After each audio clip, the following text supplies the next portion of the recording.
নমস্কাৰ এছাম ষ্টাডি পইণ্টলৈ সকলোকে পুনৰবাৰ স্বাগতম জনাইছোঁ। গভৰ্ণমেণ্ট অফ ইণ্ডিয়াৰ পোষ্টেল ডিপাৰ্টমেণ্টত খালী হৈছে গ্ৰামীণ ডাক সেৱকৰ বহুতো পদ আৰু এই পদসমূহৰ ডিটেইলছসমূহ তলত দিয়া ধৰণে registration of application submission start date হ'ব 27/1/2023 পৰা 16/2/2023 অৰ্থাৎ জানুৱাৰীৰ 27 তাৰিখৰ পৰা ফেব্ৰুৱাৰী 16 তাৰিখলৈকে কেণ্ডিডেটসকলে ৰেজিষ্ট্ৰেশ্যন কৰিব পাৰিব। তাৰপিছত ফেব্ৰুৱাৰীৰ 17 তাৰিখৰ পৰা ফেব্ৰুৱাৰী 19 তাৰিখলৈ যদি কাৰেকশ্যন কৰিবলগীয়া থাকে বা এডিট কৰিবলগীয়া থাকে এপ্লিকেশ্যনত সেইখিনি কাৰেকশ্যন বা এডিট কৰিব পাৰিব। এতিয়া আহিল চেলাৰী। BPMৰ চেলাৰী ষ্ট্ৰাকচাৰটো হ'ব TRCS লেভ হ'ব 12,000ৰ পৰা 29,380 টকা। ABPM বা ডাক সেৱকৰ হ'ব 10,000ৰ পৰা 24,470 টকা।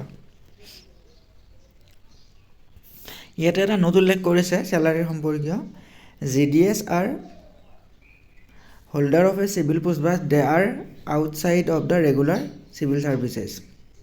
এতিয়া লিখিছে যে গ্ৰামীণ ডাক সেৱকসমূহ চিভিল পোষ্ট যদিও যিখিনি চেণ্ট্ৰেল গভৰ্ণমেণ্টৰ ৰেগুলাৰ চিভিল ছাৰ্ভিচত পদ আছে সেই পদসমূহৰ আওতাৰ বাহিৰত আছে। গতিকে ইয়াৰ চেলাৰী ষ্ট্ৰাকচাৰসমূহ এনেধৰণৰ, কোনো ধৰণৰ বেণ্ডৰ অধীনত নহয়।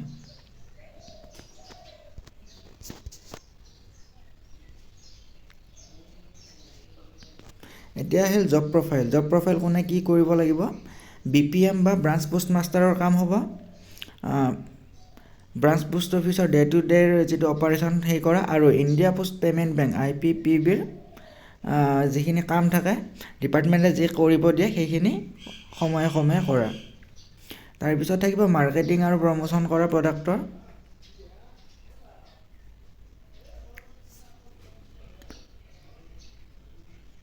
আৰু ABPM যদি এবচেণ্ট থাকে তেতিয়াহ'লে ABPMৰ কামখিনিও তেখেতে কৰিব লাগিব। ঠিক তেনেদৰে এছিষ্টেণ্ট ব্ৰাঞ্চ পোষ্ট মাষ্টাৰ বা ABPMৰ কামসমূহ হৈছে এনেধৰণৰ পোষ্টেল ষ্টাম্প বিক্ৰী কৰা,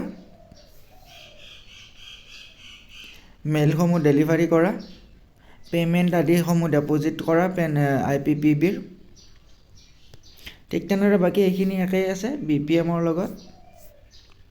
ডাক সেৱকৰ মেইন কাম থাকিব মেইলসমূহ ডেলিভাৰী কৰা, ষ্টাম্পসমূহ চেল কৰা ইত্যাদি।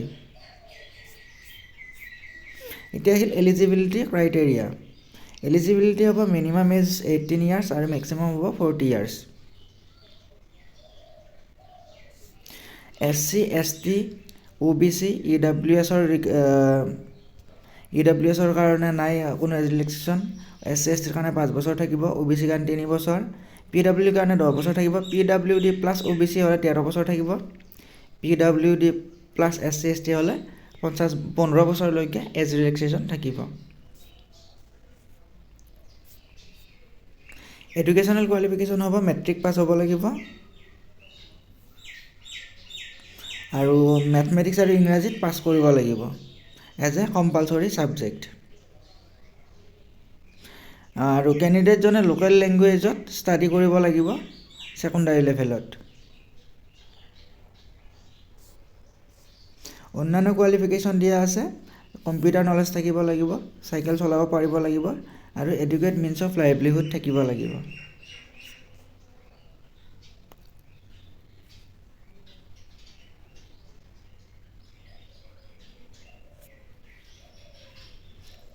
ৰিজাৰ্ভেশ্যন থাকিব এইসমূহ এনেধৰণে SC, ST, OBC, EWS, PWD কেটেগৰীৰ কাৰণে ৰিজাৰ্ভেশ্যন থাকিব। এতিয়া আহিল এপ্লাই কেনেদৰে কৰিব। এপ্লাই কৰিবলৈ হ'লে কেণ্ডিডেটসকলে যিটো ৱেবছাইট ইণ্ডিয়া পোষ্ট GDS.online.in ইয়াত গৈ কিনে নিজৰ এপ্লিকেশ্যনসমূহ ছাবমিট কৰিব পাৰিব। ইয়াৰ ছিলেকশ্যন ক্ৰাইটেৰিয়া, ছিলেকশ্যনসমূহ completely system generated merit list হ'ব, অৰ্থাৎ কেণ্ডিডেটসকলে যেতিয়া অনলাইন যোগে ছাবমিট কৰিব নিজৰ মাৰ্কছসমূহ সেই মাৰ্কছ অনুযায়ী এখন মেৰিট লিষ্ট তৈয়াৰ কৰা হ'ব আৰু সেই মেৰিট লিষ্টৰ পৰা এপইণ্টমেণ্টসমূহ দিয়া হ'ব।